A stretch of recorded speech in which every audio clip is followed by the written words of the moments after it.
Chapter 6 1945 પછીનું વિશ્વ. પ્રાચીન કાળમાં ભારત અને વિશ્વભરમાં અસંખ્ય યુદ્ધ લડાયા. આની વિગતોથી ઇતિહાસના ઘણા પાના ભરેલા છે યુદ્ધોથી. તેમ છતાં યુદ્ધોમાં હંમેશા યાદ રહે એવા વૈશ્વિક પ્રભાવ ધરાવતા બે યુદ્ધ, મોટે ભાગે આધુનિક બે મહાયુદ્ધ એટલે બે વિશ્વયુદ્ધ, પહેલું અને બીજું વિશ્વયુદ્ધ. પ્રથમ વિશ્વયુદ્ધ એને અંતે કાયમી શાંતિ માટે રાષ્ટ્રસંઘ લીગ ઓફ નેશન્સ એની સ્થાપના કરી, પણ કેટલીક મર્યાદાઓને કારણે લીગ ઓફ નેશન્સ ફેલ ગઈ, નિષ્ફળ ગઈ. ઈસવીસન 1939માં બીજું વિશ્વયુદ્ધ ફાટી નીકળ્યું અને બીજા વિશ્વયુદ્ધની સમયની ઘેરી મનોદશા અને ભયંકરતાએ માનવજાતને શાંતિ, સ્વાતંત્ર્ય, રક્ષણ એના પ્રયાસ માટે એકવાર જાગૃત કરી. લોકોને ખબર પડી કે હવે ખરેખર આની જરૂરિયાત છે. પરિણામે સંયુક્ત રાષ્ટ્રની સ્થાપના થઈ. ઠીક કરજો, સંયુક્ત રાષ્ટ્રની સ્થાપના 24 ઓક્ટોબર 1945ના રોજ થઈ. સંયુક્ત રાષ્ટ્રનું ખતપત્ર આઈએમપી 2 માર્ક. ઠીક કરો, આઈએમપી 2 માર્ક.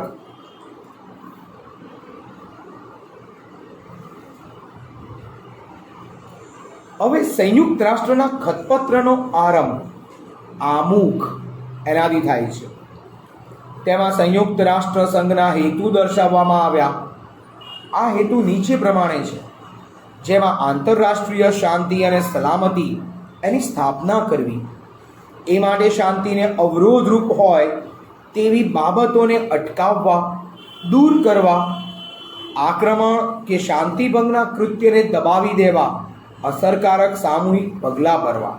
જો કદાચ વિશ્વમાં ક્યારેક બે દેશ છે, જેમ આપણે ઘરમાં વાસણ ખખડે, ઘરના પરિવારના સભ્યો ભેગા રહેતા હોઈએ, ક્યારેક થાય ઝઘડો, પણ એનો મતલબ એવો નથી કે છૂટા પડી જવું, ભયંકર મારામારી કરીને મરી જવું. ના, એ રીતે વિશ્વ છે, અલગ અલગ રાષ્ટ્રો છે, તો રાષ્ટ્ર વચ્ચે ઝઘડા પણ થવાના જ.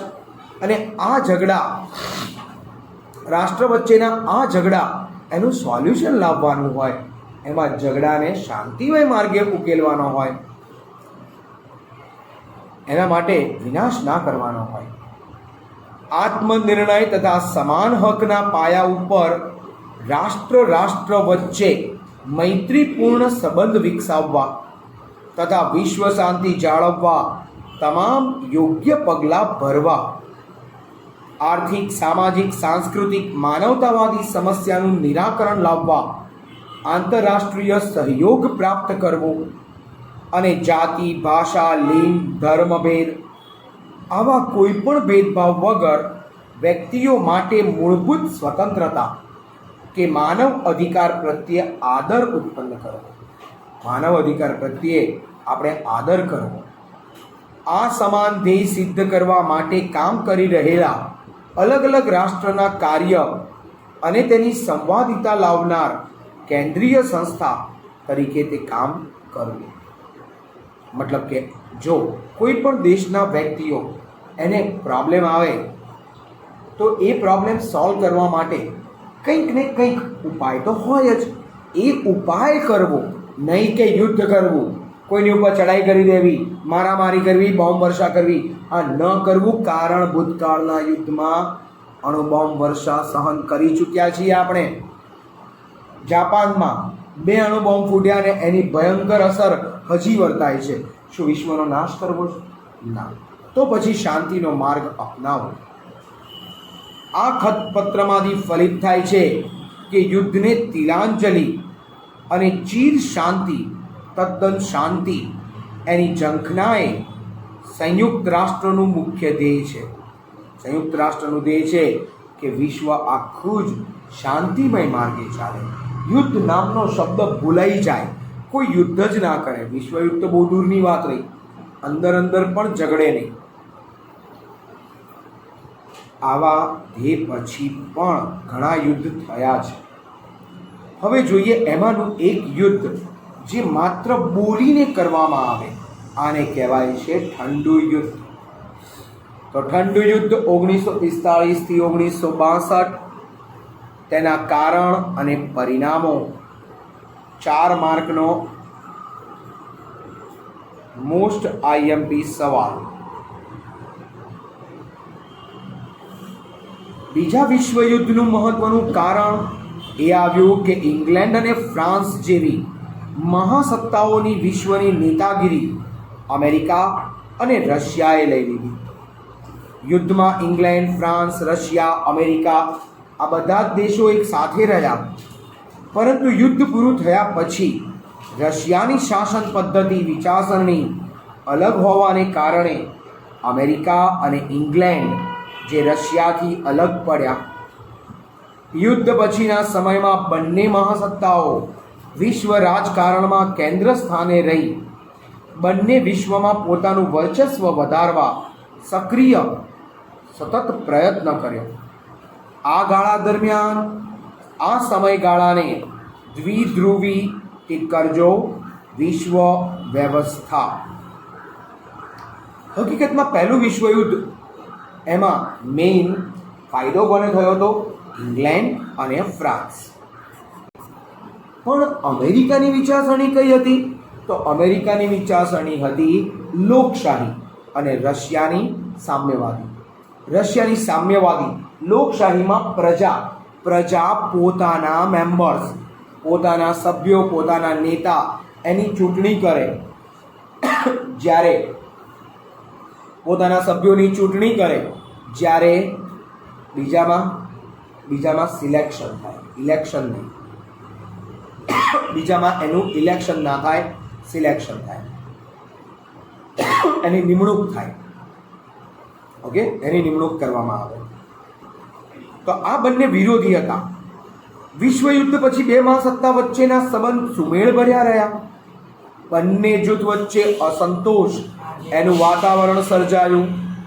બંને વચ્ચે અસંતોષનું વાતાવરણ થયું. એકબીજા પ્રત્યે નફરત પેદા થઈ. સત્તા માટે ખેંચતાણ અને અત્યંત તંગ પરિસ્થિતિ એનું નિર્માણ થવાને કારણે આ તબક્કાને ઠંડા યુદ્ધના તબક્કા તરીકે પણ ઓળખવામાં આવે છે. બીજા વિશ્વયુદ્ધ પછી વિશ્વના મુખ્ય શક્તિશાળી રાષ્ટ્રો વચ્ચે સત્તા સંબંધમાં પરિવર્તન થયું. નાઝીવાદી જર્મની અને ફાસીવાદી ઇટાલી આ મિત્ર દેશો તરીકે લડેલા. વિજયી બનેલા અમેરિકા અને રશિયા પરસ્પર વિરોધી સત્તા જૂથ, લશ્કરી જૂથ એમાં જોડાયા. બંને શક્તિશાળી રાષ્ટ્ર બન્યા. તેમની વચ્ચે ઠંડુ યુદ્ધ શરૂ થયું. બ્રિટન અને ફ્રાન્સનો વિજય તો થયો, પણ યુદ્ધમાં થયેલી ભયંકર તારાજી, બરબાદી, જેના કારણે બંને મહાસત્તા તરીકેનો દરજ્જો ગુમાવી બેઠા. હારેલા જર્મની, ઇટાલી, જાપાન આર્થિક પૈસાની દ્રષ્ટિએ, રાજકીય દ્રષ્ટિએ અને લશ્કરી દ્રષ્ટિએ બરબાદ. પૈસા સાવ ખતમ બધા દેશો પાસે. ઇટાલી, જર્મની, જાપાન કંગાળ. બીજું, અણુબોમ્બ સહન કર્યા જાપાને, એટલે એના ઉદ્યોગોએ પડી ભાંગ્યા અને શારીરિક રીતે પણ નુકસાન થયું. યુદ્ધમાં હારેલા આ ત્રણેય દેશો યુદ્ધના પાછલા તબક્કા દરમિયાન સોવિયત યુનિયન એટલે કે રશિયાએ જર્મનીના પૂર્વ ભાગ ઉપરાંત અન્ય પૂર્વ યુરોપના દેશ જેવા કે Austria, Albania, Hungary, Yugoslavia, Czechoslovakia, Poland, Romania, Bulgaria અને બાલ્ટિક રાજ્યો આ બધા પ્લેસ ઉપર એણે પોતાનું વર્ચસ્વ, લશ્કરી કબજો એણે જમાવી રાખ્યો. આ દેશોમાં સામ્યવાદી પક્ષ, સામ્યવાદી એટલે મેં શું કીધું? જેમાં સરકારની નિમણૂક ના થાય, સરકારનું સિલેક્શન થાય. બરાબર, એક પછી વારસાગત ચાલ્યા જ કરે, પણ આ ખોટી સિસ્ટમ છે.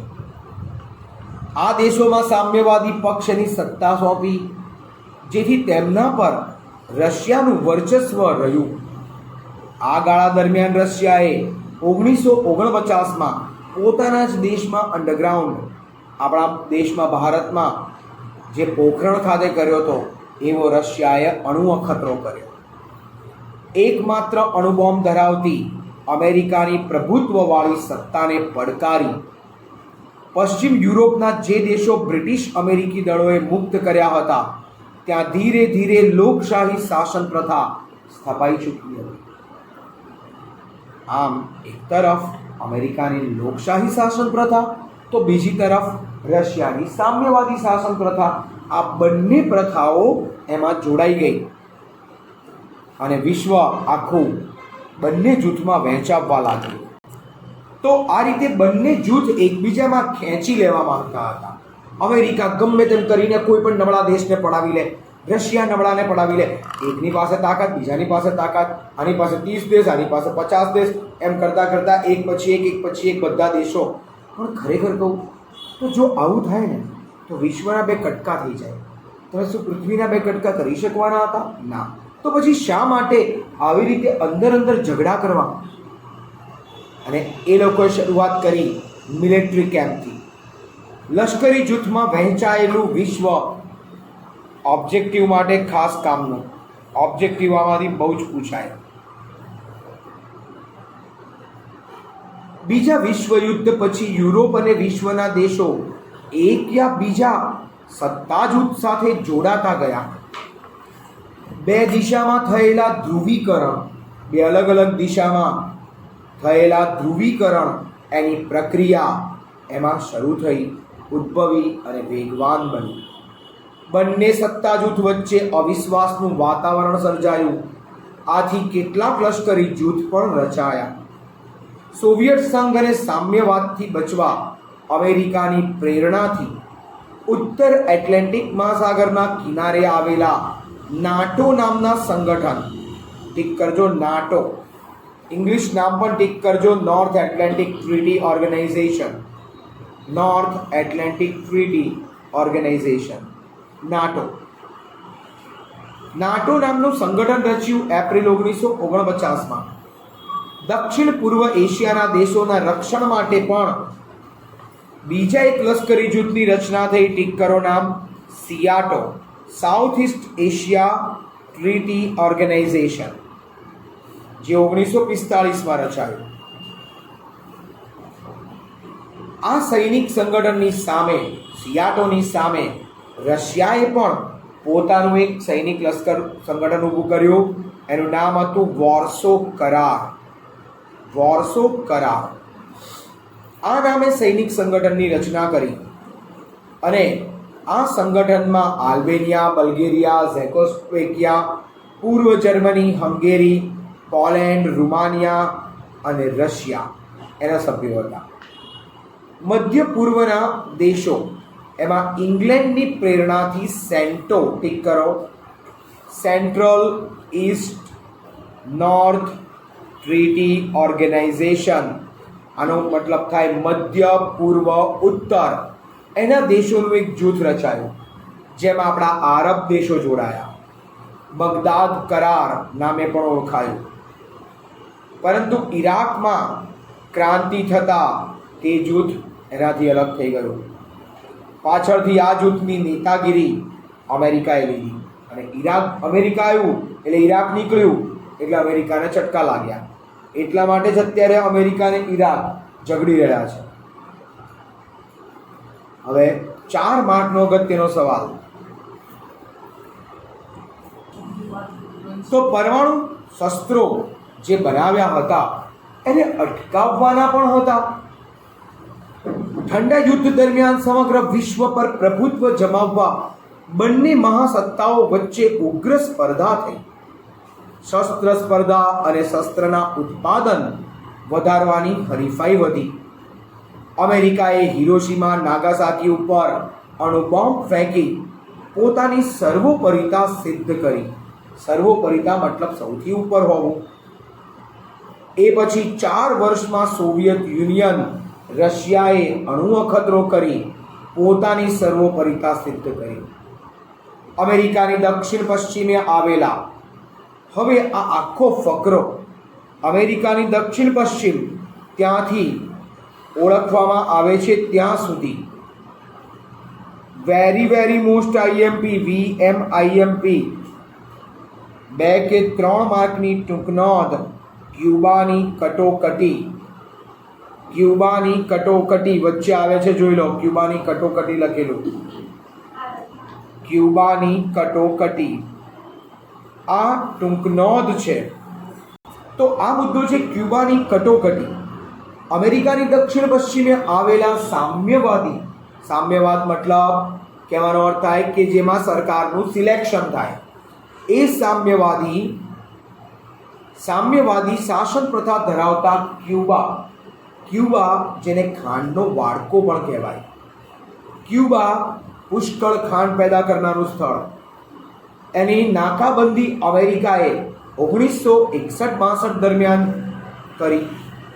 અમેરિકાના આક્રમણના ડરથી ક્યુબાનું રક્ષણ કરવા સોવિયત યુનિયને પરમાણુ શસ્ત્રોથી સજ્જ મિસાઇલવાળા વહાણ કેરેબિયન સમુદ્રમાં મોકલ્યા. બંને મહાસત્તાઓએ એકબીજાને પરમાણુ શસ્ત્રનો ઉપયોગ કરવાની ધમકીઓ આપી અને છેવટે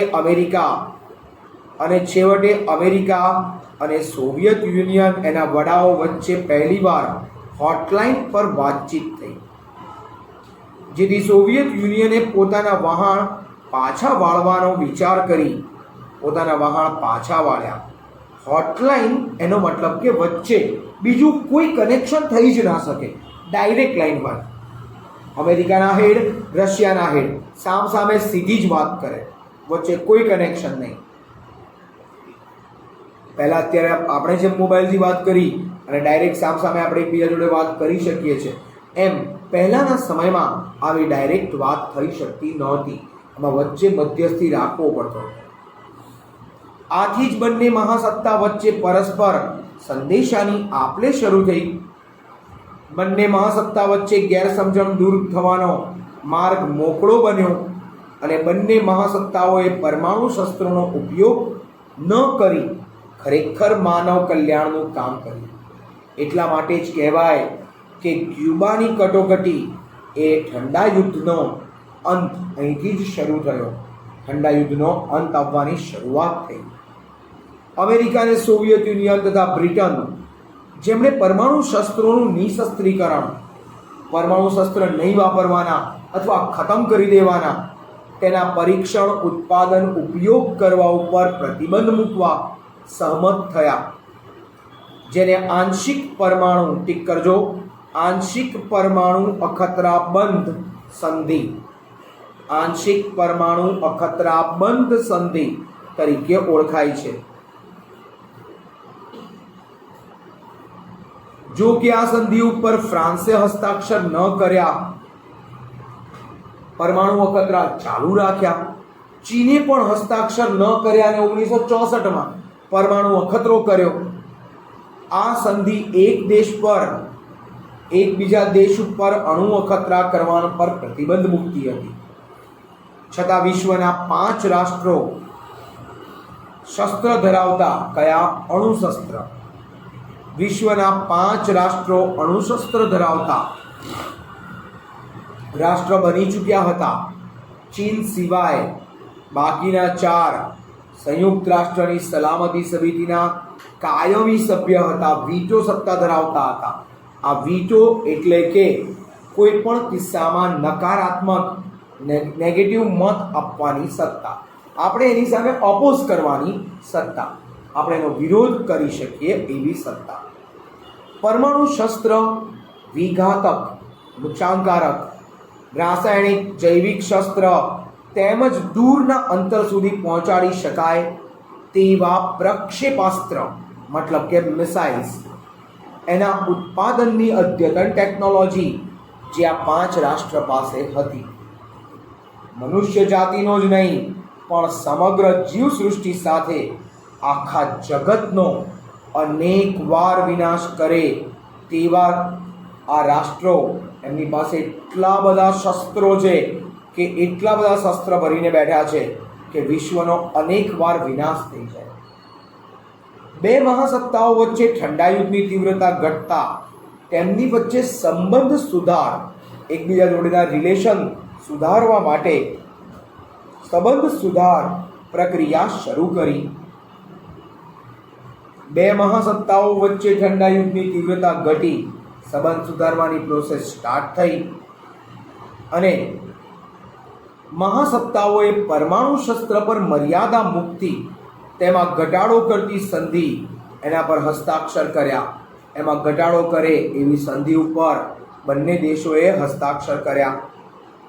ભારતે આ સંધિને આવકારી, આપણે તેને સ્વીકારી, પણ તે હંમેશા નિશસ્ત્રીકરણની જ હિમાયત કરે છે. ભારત તો એવું કહે છે કોઈ પણ પ્રકારના શસ્ત્ર જ ના બનાવશો, શસ્ત્ર નહીં હોય તો યુદ્ધ જ નહીં થાય. શસ્ત્ર છે એટલે માનવીને મગજમાં યુદ્ધ કરવાના વિચારો આવે છે. જ્યાં સુધી પરમાણુ શસ્ત્રનું સંપૂર્ણ નિઃશસ્ત્રીકરણ નહીં થાય ત્યાં સુધી વિશ્વ પરમાણુ શસ્ત્રના જોખમમાંથી મુક્ત નહીં બની શકે. વિશ્વ પરમાણુ શસ્ત્રના જોખમમાં જ પડ્યો રહેશે. એશિયામાં સ્વતંત્ર રાષ્ટ્રનો ઉદય અને પછી વિશ્વ સ્વતંત્ર બનવા લાગ્યું. યુદ્ધમાં ઇંગ્લેન્ડ હાર્યું તો નહોતું, પણ બરબાદ થઈ ગયું હતું.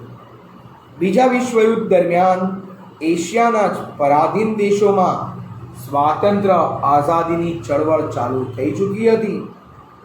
ભારતમાં બ્રિટિશરોની ભેદભાવભરી નીતિને કારણે આઝાદીને સાથે જ ભારતના બે ભાગલા પડ્યા, ભારત અને પાકિસ્તાન. આઝાદીની લાંબી લડત પછી ભારત દેશ આઝાદ થયો 1947 તારીખ 15મી ઓગસ્ટ. અને ત્યારબાદ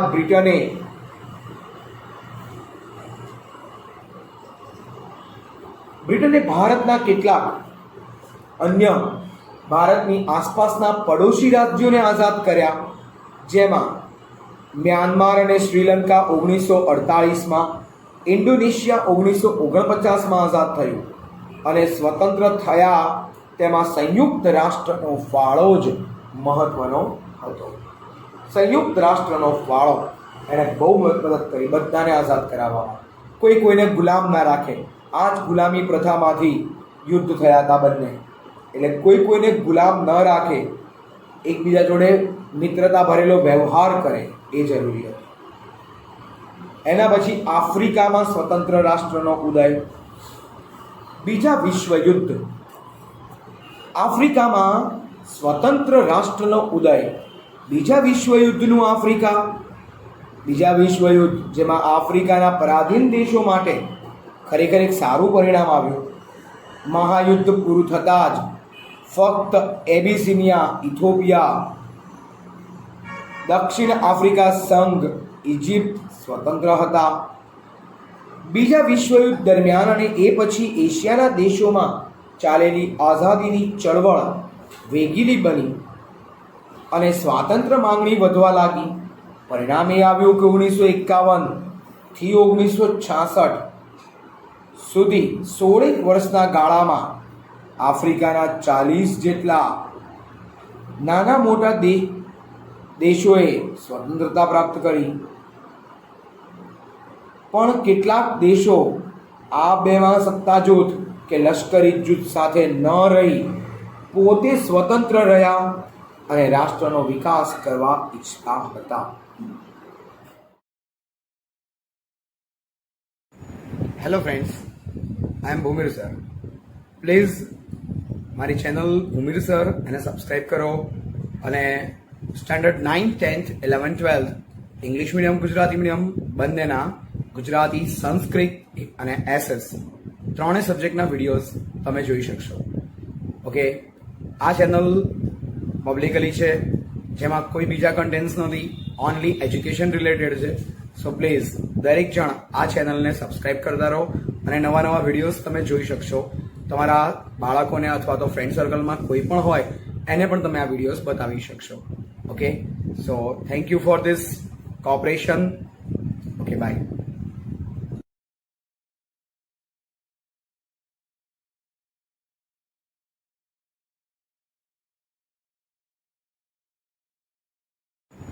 hello friends, I am Bhumir sir.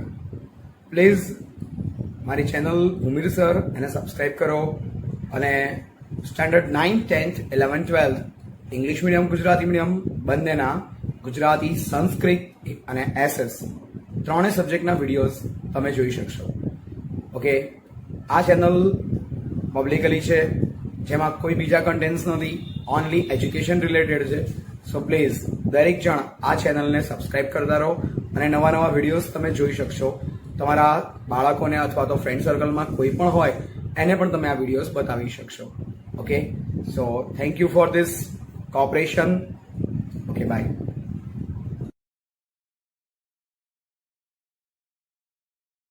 Chapter 6 બિન જોડાણવાદી નીતિ અધૂરેથી સ્ટાર્ટ કરીએ છીએ. વિશ્વની બે મહાસત્તાઓમાં વહેંચાઈ ગયેલું વિશ્વ, અને આ વિશ્વ એના વિભાગ પડી ગયા હતા, અમેરિકા અને રશિયા. કેટલાક રાષ્ટ્રો એવા હતા કે જે અમેરિકા જોડે જોડાયા, જેમ કે પાકિસ્તાન અમેરિકા તરફી ગયું, અને કેટલાક રાષ્ટ્રો રશિયા તરફી ગયા, જેમ કે ચીન એ રશિયા તરફી ગયું, અને કેટલાક રાષ્ટ્ર એવા હતા જે ન રશિયામાં ગયા ન અમેરિકા, એ લોકો તટસ્થ રહ્યા. ભારત આ નીતિ જે અમેરિકા કે રશિયાની લશ્કરી જૂથમાં ન જોડાવવાની અપનાવેલી નીતિને કહેવાય બિનજોડાણની નીતિ. વિશ્વની બે મહાસત્તાઓની કોઈ એક વિચારસરણીમાં જોડાયા વિના તટસ્થ રાષ્ટ્રો એકબીજાના સહકારથી પરંતુ પોતાના આગવા અસ્તિત્વ સાથે સર્વાંગી વિકાસ કરવા ઈચ્છતા હતા. આ સમયે ભારતના વડાપ્રધાન જવાહરલાલ નહેરુ, ઇન્ડોનેશિયાના વડાપ્રધાન સુકર્ણો, આ બધાના નામ ટીક કરવા જ પડે, યાદ રાખવાના છે. ઇજિપ્તના રાષ્ટ્રપતિ કર્નલ નાસર અને યુગોસ્લાવિયાના રાષ્ટ્રપતિ માર્શલ ટીટો, જેનું બિન જોડાણવાદી નીતિને પ્રબળ સમર્થન મળ્યું, બધાને પ્રબળ સપોર્ટ એનો મળ્યો. આ વિચાર વિમર્શના અંતે ટીક કરો, ઇન્ડોનેશિયાના બાન્ડુંગ શહેરમાં એક પરિષદ ભરાઈ 1955માં, અને આ પરિષદમાં એશિયાના 23, આફ્રિકાના 6 દેશોના પ્રતિનિધિઓએ હાજરી આપી.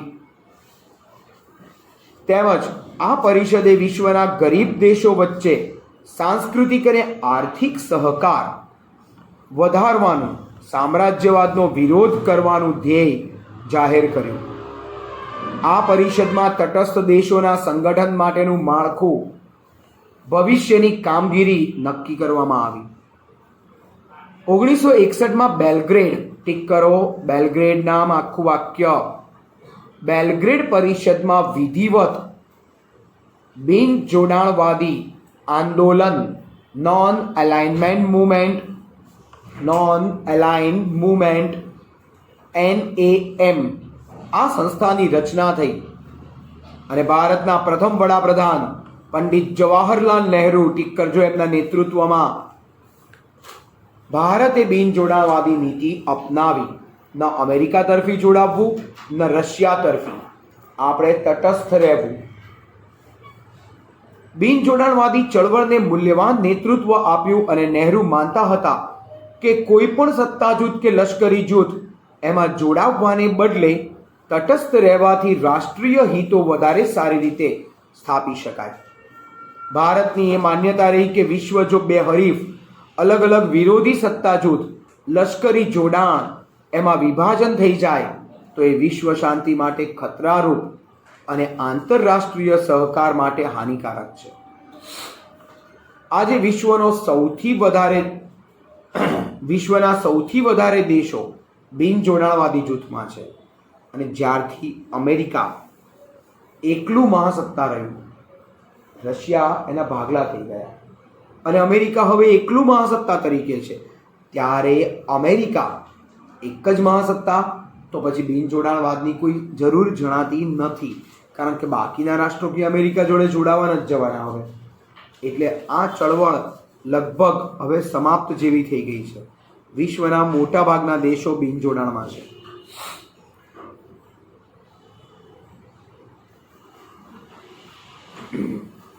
કુઆલાલંપુર, ટીક કરો, કુઆલાલંપુર ખાતે 2003માં 13મું શિખર સંમેલન યોજાયું, અને છેલ્લા 4 દાયકામાં વિશ્વ સ્તરે અનેક ઘટનાઓ બની. સોવિયત સંઘ એનું વિઘટન થઈ જતા રશિયાનું વર્ચસ્વ ઘટ્યું. અમેરિકા એકમાત્ર મહાસત્તા તરીકે મજબૂત બની રહ્યું છે. અલબત્ત વિશ્વના દેશોની સામ્રાજ્યવાદી નીતિ ઓસરતી ગઈ, સાવ ખતમ થતી ગઈ. આ સંજોગોમાં બિનજોડાણવાદના જૂથનો પ્રભાવ વધતો રહ્યો, એટલે બધા બિનજોડાણમાં આવતા ગયા. આ બિનજોડાણમાં કેમ આવ્યા? કારણ કે પોતાના દેશનો કઈ રીતે પ્રગતિનો વિકાસનો માર્ગ પસંદ કરવો એ પોતે દેશ જાતે નક્કી કરે. એના માટે બીજા કોઈ પર ડિપેન્ડ રહેવાની જરૂર ન જણાય. એટલા માટે તટસ્થ રાષ્ટ્રો બિનજોડાણવાદનો નવો અભિગમ અપનાવી વિશ્વ રાજકારણ એમાં યોગદાન આપવામાં સફળ રહ્યા અને વિશ્વમાં સર્વત્ર શાંતિ જળવાય, યુદ્ધકીય ઘટના ન બને, ઝઘડા ના થાય, માનવ સમાજ રાષ્ટ્રની ભાવના જળવાય તથા મહાસત્તા નિશસ્ત્રીકરણનું વલણ કેળવે એ માટે નૈતિક પ્રભાવ જમાવવા, વિશ્વ પર પોતાનો કંટ્રોલ લાવવા બિનજોડાણવાદને સફળતા મળી. હવે આવે છે જર્મનીના ભાગલા અને એકીકરણ. IMP 4 mark. 4 માર્કનો પ્રશ્ન છે. પ્રથમ અને દ્વિતીય વિશ્વયુદ્ધ જેના થકી શરૂ થયેલું છે. પહેલું વિશ્વયુદ્ધ વિલ્હેમ કાઇઝર અને બીજું વિશ્વયુદ્ધ એડોલ્ફ હિટલર. આ 2 જણા જર્મનીના, એટલે બંને વિશ્વયુદ્ધને જન્મ આપનાર દેશ કયો? જર્મની. અને એટલા માટે જર્મનીનો બીજા વિશ્વયુદ્ધમાં વિનાશ થયો, ધ્વંસ થયો. અને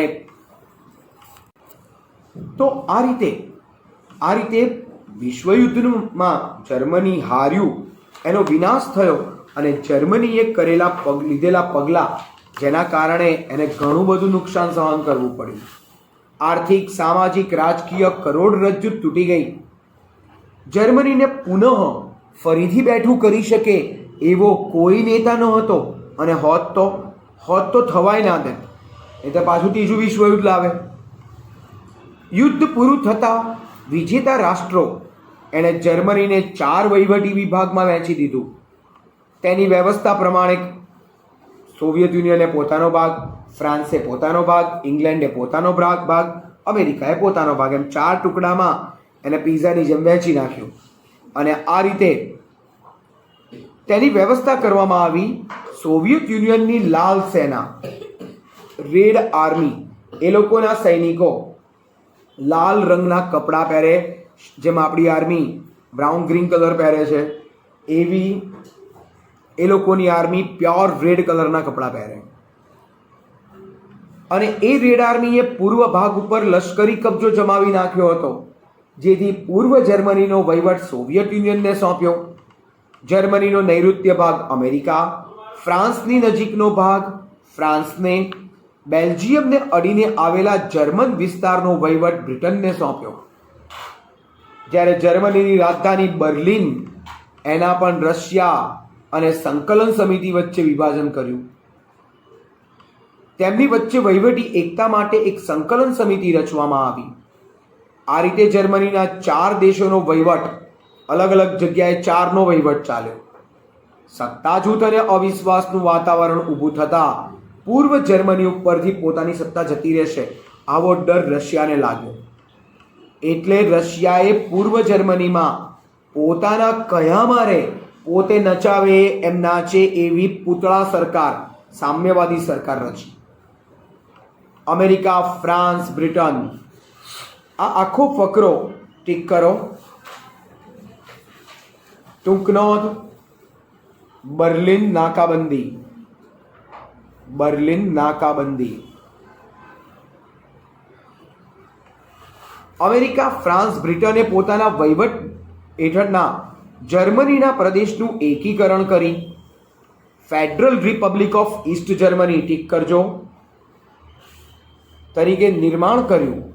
જ્યારે પશ્ચિમ જર્મનીના 3 ભાગ, ઇંગ્લેન્ડ, ફ્રાન્સ અને અમેરિકા, ત્રણે ભેગા થઈ ગયા અને બર્લિનના 3 વિભાગ ભેગા કરવાની પ્રક્રિયા કરી. આ 3 વિભાગ ભેગા કર્યા એટલે સોવિયત યુનિયનનું મગજ ગયું, એને બર્લિનની નાકાબંધી જાહેર કરી. એપ્રિલ 1948માં તેણે પશ્ચિમી દેશો અને સોવિયત યુનિયન વચ્ચે તણાવ પેદા થયો. આ સમય દરમિયાન પશ્ચિમ બર્લિન પૂર્વ બર્લિનને જુદી પાડતી 42 કિલોમીટર લાંબી એક દિવાલ રચવામાં આવી. ઠીક કરો. પૂર્વ બર્લિનમાં રહેતા જર્મનો જુલ્મી કડકાઈ ભર્યા વાતાવરણમાંથી મુક્ત થઈ પશ્ચિમ બર્લિનના મુક્ત મોકળાશવાળા વાતાવરણમાં નાસી જવા ઉતાવળા બન્યા તથા એ વિભાગમાં પોતાના કુટુંબી કે સ્નેહી કે મિત્રો પાસે જવાના અસંખ્ય બનાવ બન્યા.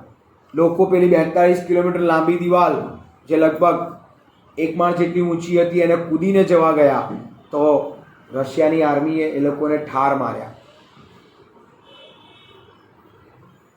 આ દિવાલ લોકો ઠેકીને અથવા જળમાર્ગમાં તરીને બર્લિન પહોંચવાનો પ્રયત્ન કર્યો. પૂર્વ જર્મનીની સામ્યવાદી સરકાર નાસી જવાના પ્રયત્ન કરતા લોકોને ગોળીથી ઠાર કરવા જેવા પગલાં પણ ભર્યા.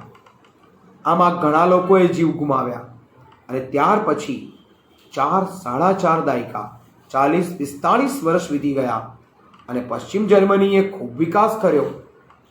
તેણે આર્થિક અન્ય ક્ષેત્રે સિદ્ધિઓ પ્રાપ્ત કરી કારણ કે અમેરિકાનો સપોર્ટ, એટલે એ જર્મન ચમત્કાર કહેવાય છે. 1990 સુધીના આંતરરાષ્ટ્રીય રાજકારણમાં મહત્વના દૂરગામી પરિવર્તન આવ્યા. દૂરગામી એટલે લાંબા સમયના. તો દૂરગામી લાંબા સમયના પરિણામ આવ્યા જેને કારણે ઠંડા યુદ્ધનો પ્રવાહ મંદ પડતો ગયો. સામ્યવાદી યુરોપ, એના પૂર્વના દેશો અને પશ્ચિમ યુરોપના લોકશાહી તંત્ર ધરાવતા દેશો, એની વચ્ચેનું અંતર ઘટવા લાગ્યું. તેમની વચ્ચે અવરોધ સમાન લોખંડી વાતાવરણ અદૃશ્ય થયું અને પરિણામ રૂપે સોવિયત યુનિયનનું જ્યારે વિઘટન થયું, એ વિઘટન પછી પૂર્વ અને પશ્ચિમ જર્મનીની જે પેલી 42 કિલોમીટરની દિવાલ બનાવી હતી એ દિવાલ તોડી નાખાઈ. કઈ તારીખે? ટીક કરો, 3 ઓક્ટોબર 1990. બર્લિનની દિવાલ જે જર્મન પ્રજાના દુઃખ, વિયોગ, સંતાપ, કરુણા, ક્રૂરતા, જોર જુલમ એના પ્રતીક રૂપે હતી, તેને હર્ષ ઉલ્લાસથી લોકોએ તોડી નાખ્યું. જર્મન લોકોએ દિલથી પોતાનો આનંદ વ્યક્ત કર્યો અને સંયુક્ત બનેલા જર્મની એને 1990 પછીના દશકામાં ખૂબ ઝડપી પ્રગતિ સાધી. રાજકીય, આર્થિક, વેપાર વાણિજ્ય, સામાજિક દરેક ક્ષેત્રે પ્રગતિ કરી.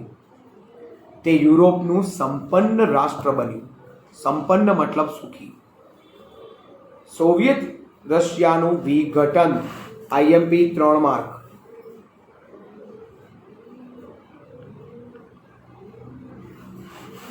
વીસમી સદીના છેલ્લા દાયકામાં સોવિયત યુનિયનના પ્રમુખ મિખાઇલ ગોર્બાચોવ, ઠીક કરો એમનું નામ, ઉદારમતવાદી નીતિને કારણે સોવિયત યુનિયનની વિચારસરણીમાં પરિવર્તન આવ્યું. સોવિયત યુનિયન રશિયાનું વિભાજન થયું.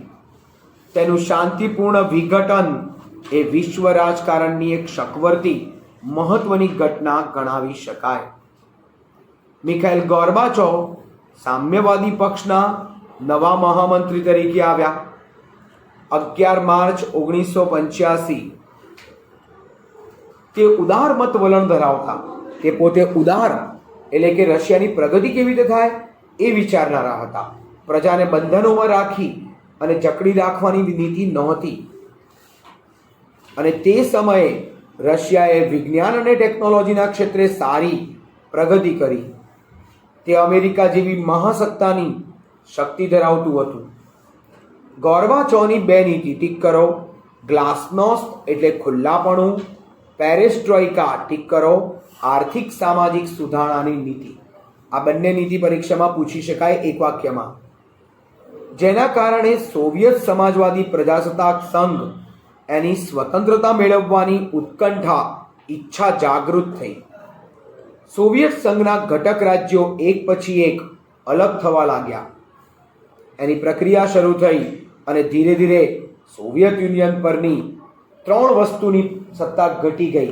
એક સામ્યવાદી, બીજું લાલ સેના અને ત્રીજા નંબર ઉપર આવે એની અમલદારશાહી, રાજાશાહી પછી અમલદારશાહી બંધ થઈ ગઈ.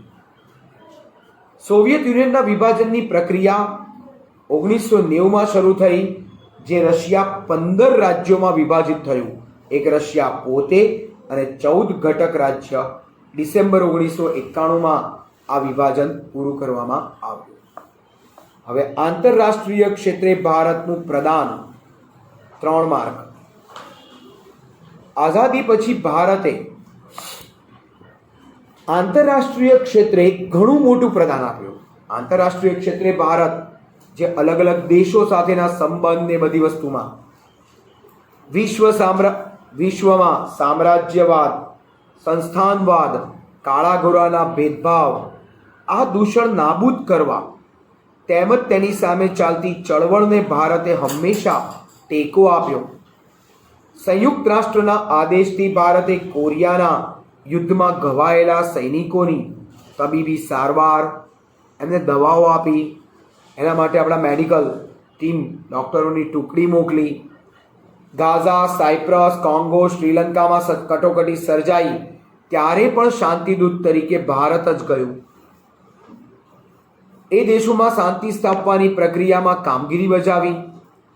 આંતરરાષ્ટ્રીય શાંતિ અને સલામતી જાળવવા વિશ્વભરના લોકોના સ્વાતંત્ર્ય અને સુખ સમૃદ્ધિ, એના તમામ પ્રયત્ન એણે ભારતે સહકાર આપ્યો, સપોર્ટ કર્યો. ઘાતક શસ્ત્રનું ઉત્પાદન બંધ કરી સંપૂર્ણ નિશસ્ત્રીકરણ, બધા જ શસ્ત્રને મૂકી દેવાના, સંપૂર્ણ નિશસ્ત્રીકરણનો ઠરાવ રજૂ કરી ભારતે શાંતિની પ્રક્રિયાને વાચા આપી. ઘાતક શસ્ત્રનું ઉત્પાદન ઘટે, બંધ થાય, તેમજ સૈન્યની સંખ્યા ઘટાડી એ સૈન્યના નાણાં વિશ્વની ગરીબ, ભૂખમરાથી પીડાતી પ્રજા એને પૂરી પાડવી, એના માટેનો આર્થિક સામાજિક વિકાસ કરવો, એવી માંગ હંમેશા ભારતે સંયુક્ત રાષ્ટ્ર સામે કરી છે. સંયુક્ત રાષ્ટ્રની સામે પોતાની ડિમાન્ડ આપી છે કે આટલું કાર્ય કરવું જોઈએ. આમ વિશ્વ શાંતિ ટીક કરવા વાક્ય એ જ ભારતની વિદેશ નીતિનો મુખ્ય સિદ્ધાંત રહ્યો છે. વિશ્વ શાંતિ માટે રાષ્ટ્ર વચ્ચે સહકાર, વિશ્વાસ અને સમજણનું વાતાવરણ સ્થાપવા ભારતે પ્રયાસ કર્યો છે. હવે છેલ્લો પોઈન્ટ આવે છે ભારતના અન્ય દેશ સાથેના સંબંધ, જેમાં પહેલું ભારતના અમેરિકા સાથેના સંબંધ. Post IMP 4 mark.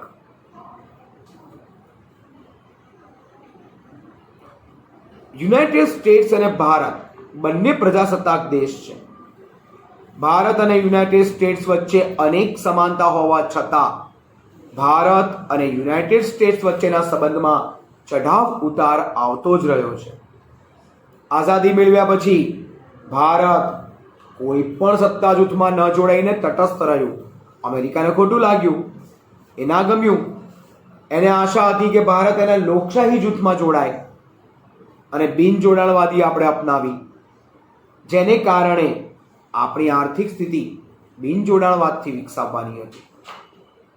જમ્મુ કાશ્મીરની બાબતમાં પણ યુનાઇટેડ સ્ટેટ્સ, અમેરિકાએ પાકિસ્તાનની તરફેણ કરી અને પાકિસ્તાન યુનાઇટેડ સ્ટેટ્સના સત્તા જૂથમાં જોડાઈ ગયું, એના લશ્કરી સંગઠનમાં જોડાઈ ગયું, જ્યારે ભારત બિનજોડાણવાદી નીતિ સ્વીકારી. આ કારણે પણ ભારત અને US વચ્ચે સંબંધ સારા ન રહ્યા. તેમજ ભારતે પરમાણુ શસ્ત્ર સંબંધિત જેટલી પણ સંધિઓ પર હસ્તાક્ષર, એમાં પહેલી સંધિ હતી સર્વગ્રાહી પરમાણુ પરીક્ષણ સંધિ અને સર્વગ્રાહી પરમાણુ પરીક્ષણ પ્રતિબંધ સંધિ. અમેરિકાએ કીધું, આગ્રહ કર્યો કે ભારત આના ઉપર હસ્તાક્ષર કરે, પણ ભારતે ન કર્યા. પોતાના ઈરાદાઓ અને આગ્રહની અવગણના થઈ એટલે અમેરિકા ભારત પર નારાજ થયું. અને જ્યારે ભારતે રાજસ્થાનના પોખરણમાં સફળ પરમાણુ અખતરો કર્યો, અણુબોમ્બનો ટેસ્ટિંગ કર્યું 1998માં, ત્યારે અમેરિકાએ બહુ ગંભીર નોંધ લીધી. તેણે ભારત સામે કેટલાક પ્રતિબંધ મૂક્યા, જે સમય જતાં અમુક સમય પછી હળવા થયા. આર્થિક અને ટેકનિકલ ક્ષેત્રે ભારતે અમેરિકાની મદદ આજે પણ મળતી રહી છે. યુનાઇટેડ સ્ટેટ્સના આ વાક્ય ટીક કરો. ન્યૂયોર્કના વર્લ્ડ ટ્રેડ સેન્ટર ઉપર 2011માં આતંકવાદી હુમલા પછી બંને દેશમાં સુધાર આવ્યો છે. હવે ભારત અને અમેરિકા 2014-15માં ભારતના વડાપ્રધાન શ્રી નરેન્દ્રભાઈ મોદી અમેરિકાની મુલાકાતે ગયા. સંયુક્ત રાષ્ટ્રની મહાસભાને સંબોધી અને યુએસએ અમેરિકાના પ્રમુખ બરાક ઓબામા 26 જાન્યુઆરી 2015 ભારતના 66મા પ્રજાસત્તાક ગણતંત્ર દિવસ નિમિત્તે મુખ્ય મહેમાન બની ભારતમાં આવ્યા. ભારતીય ગણતંત્રમાં ભાગ લેનારા તે પ્રથમ અમેરિકન પ્રમુખ હતા. આમ ભારત અમેરિકાના સંબંધ સુધરી રહ્યા છે. આતંકવાદ એના પ્રશ્ન અંગે બંને રાષ્ટ્રના વડાઓ આજે ચિંતિત છે. ભારત અને સોવિયત યુનિયન રશિયાના સંબંધ 2 માર્ક. ભારત અને રશિયાના સંબંધ 2 માર્ક. ભારતના ભારે ઉદ્યોગો સ્થાપવા, સંરક્ષણ ક્ષેત્રે સજ્જ થવા, આર્થિક તકનીકી મદદ અને કાશ્મીરના મુદ્દે એણે ભારતનો પક્ષ લીધો છે. સંયુક્ત રાષ્ટ્રની સલામતી સમિતિમાં પોતે ભારત માટે ઠરાવ પસાર ના થાય એટલે સૌથી વધારે વાર વીટો સત્તાનો ઉપયોગ કર્યો. કાશ્મીરના પ્રશ્ને વૈશ્વિક સ્તર ઉપર ભારતના મતનું સમર્થન કર્યું. આમ રશિયા અને ભારત ગાઢ મિત્ર બન્યા છે. પાડોશી દેશો એની સાથેના સંબંધ. આખો સવાલ પૂછાય 4 માર્ક. પહેલું છે ભારત પાકિસ્તાન. આઝાદી મળી કે તરત જ ભારત અને પાકિસ્તાન છૂટા પડ્યા અને બંનેના સંબંધ તણાવ ભર્યા રહ્યા. ભારત અને પાકિસ્તાન વચ્ચે 1948, 1965 અને 1971, ત્યારબાદ કારગિલ 1999 કારગિલ, એમ 3 વાર યુદ્ધ થયા. દરેક વખતે પાકિસ્તાનનો જ પરાજય થયો. બંને દેશ વચ્ચે તાસ્કંદ કરાર, સિમલા કરાર થયા. છતાં પાકિસ્તાન એ કરારનું નિષ્ઠાપૂર્વક અનુસરણ કે પાલન કરતું નથી.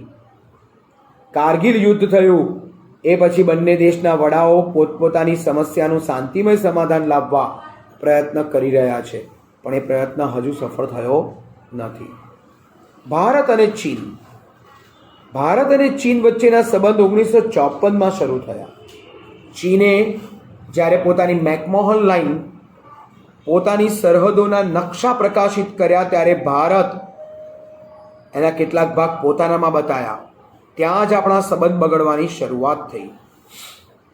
આ નકશામાં ચીને ભારતનો ઘણો મોટો વિસ્તાર પોતાનામાં બતાવ્યો હતો અને આથી બંને દેશ વચ્ચે મતભેદ ઊભા થયા. ચીને ભારત પર આક્રમણ કર્યું 1962 અને જે પ્રદેશ એણે પોતાના પ્રદેશ તરીકે દર્શાવેલા એના ઉપર એણે વર્ચસ્વ કે કબજો જમાવ્યો. ભારતે પોતાની સરહદનું રક્ષણ કરવા લશ્કર મોકલ્યું તો ચીને એક તરફી યુદ્ધ વિરામ જાહેર કર્યો. આ રીતે યુદ્ધનો અંત આવ્યો. આ પ્રશ્નનો ઉકેલ કરવા મંત્રણા યોજાઈ, પણ કોઈ સમાધાન ન થઈ શક્યું. કોઈ સમાધાન ન થયું અને તેના કારણે કોઈ સમાધાન ન થઈ શક્યું. છતાં પણ છેલ્લા દાયકા દરમિયાન ભારત અને ચીન વચ્ચે પરસ્પર સહકાર, મૈત્રીપૂર્ણ સંબંધ વિકસાવવાનો પ્રયત્ન ચાલુ છે. ભારતના વડાપ્રધાન નરેન્દ્ર મોદી, ચીનના વડાપ્રધાન શી જિનપિંગ રિવરફ્રન્ટ અમદાવાદ ખાતે સૌજન્યપૂર્ણ મુલાકાત લીધી 2014માં. ભારત અને બાંગ્લાદેશ. ભારત અને બાંગ્લાદેશ જેણે ઘણો સંઘર્ષ કરી આઝાદી મેળવી, ઈસવીસન 1971માં એક સાર્વભૌમ સ્વતંત્ર રાષ્ટ્ર તરીકે બાંગ્લાદેશનો ઉદ્ભવ થયો. એ પહેલા તે પાકિસ્તાનનો ભાગ હતો. એક નવોદિત રાષ્ટ્ર તરીકે બાંગ્લાદેશને નાણાકીય, ટેકનિકલ અને ભૌતિક સાધનોની ભેટ ભારતે આપી. પણ કેટલીક બાબતમાં ભારત બાંગ્લાદેશ વચ્ચે મતભેદ સર્જાયા છે, જેમ કે ગંગા નદીના પાણીનો ઉપયોગ, એની વહેંચણી, એ સંબંધે એનું ચર્ચાથી સમાધાન કરવામાં આવ્યું. અતિવૃષ્ટિ, વાવાઝોડું જેવી કુદરતી આપત્તિ વખતે ભારત અને બાંગ્લાદેશને પૂરતા પ્રમાણમાં મદદ કરી.